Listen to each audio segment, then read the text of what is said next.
I also have something to say. You all know me. I have no life. All I do is work. I mean, 100-hour weeks, weekends by my computer. But then there was this guy. And we spent long hours together. We worked on the same case. And, oh, hell with it. I'm engaged! Congratulations! I proposed. Wow, you proposed? Hold on. Exactly. Espérate un segundo. You proposed? Yes. You proposed to him. He didn't propose to you. Can you do that? Of course. Yes. I mean, you can do that, but does anyone do that? That was a scene from the new reimagined version of the classic film, Father of the Bride. Since debuting on HBO Max last week, it's ranked as the #1 title around the world, making it the streaming service's biggest movie premiere ever in its first 4 days. Let's bring in Morning Joe reporter Daniela Pierre Bravo, who sat down with the film's lead cast ahead of the premiere. Daniela. Hey, morning, Mika. Not only is it a fresh take on the classic, but it features an all-Latino cast. I spoke with Gloria Estefan and Andy Garcia, who play the parents, and Diego Boneta and Adri Arjona, who play the bride and groom. We talked about the experience of reimagining the iconic film and why you shouldn't just mistake it for a Latino remake. Take a look.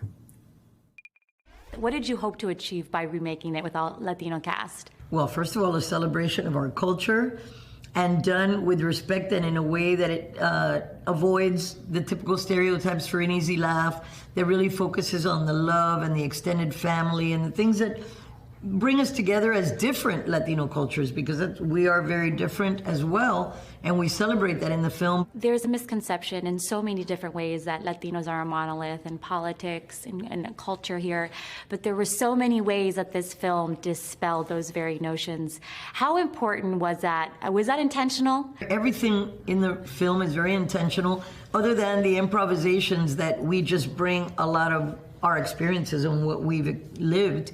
Andy's character, you know, when he says that he's an immigrant, no, I'm an exile, you know, all these little things that are part of our Cuban culture that are just ingrained in us. That was fun to play. Having grown up with two cultures, both the Cuban and the American culture, already defines you in a different way, you know, than someone who appreciates a Cuban but hasn't let go of the American culture, but really was born somewhere else. So he's like, oh, holding on, you know.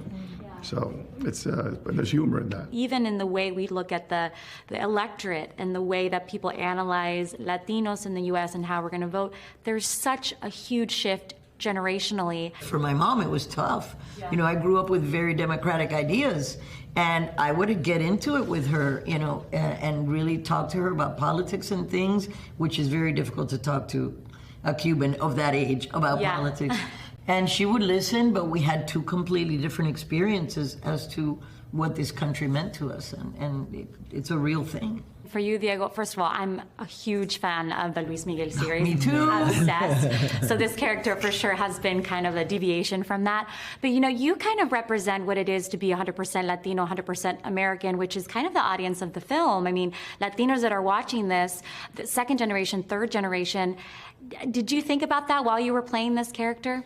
Absolutely. You know, I love the fact that I couldn't think of any other Hollywood movie that had two Latino families in the center of it coming together, while at the same time making it relatable enough for families from all over the world. Because you said it yourself, it's not a remake. You know, there's a lot of, you know, it's the same title, which is a very important piece of IP that's been around since the 50s. But it is a different movie, and it showcases, you know, Latino culture in a way with no stereotypes, and in a way that it's relatable to everyone. Not just Latinos. It's not a movie for Latinos. Right. You know, it's about Latinos, but for the world. What do you hope that audiences take away from this film? I want people to feel proud to be a Latin American in this country, and I also want people who aren't Latin American to really see just how different and also how similar we are to them.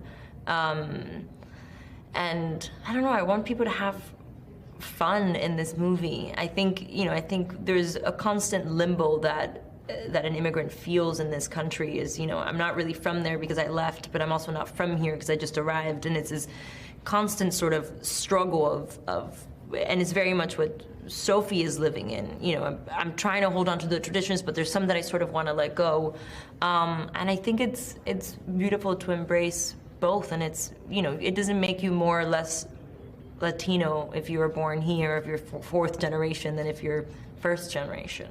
I hope that they enjoy this movie as much as we enjoyed filming it, because we really became a family on and off set. Truly, we would hang out all the time, dinners, gatherings, parties. Yes. I hear you're a big partier. Oh, No, throw some good parties. No. Hey, you gotta enjoy life every minute. Yeah, I just hope that they laugh and that they cry and that we move them. We take them on an emotional journey, that they forget, we entertain them for a while, and that they feel, okay, this IP has, you know, added something else to its stable that is interesting and fun in a different way, and that it just broadens our appreciation of each other. I hope that that happens. And the film is funny, it has heart, it's smart, and it just happens to have an all-Latino cast. And in the interview, Gloria said to me, you know, representation in the industry has come a long way. She spoke about her musical career, the fact that record companies wanted to change her sound and the instruments she played so it didn't sound so Latin. So although the film centers on two Latin families who are very different, it has a lot of universal appeal. Wonderful. Morning Joe reporter Daniela Pierre Bravo, thanks very much. We appreciate it.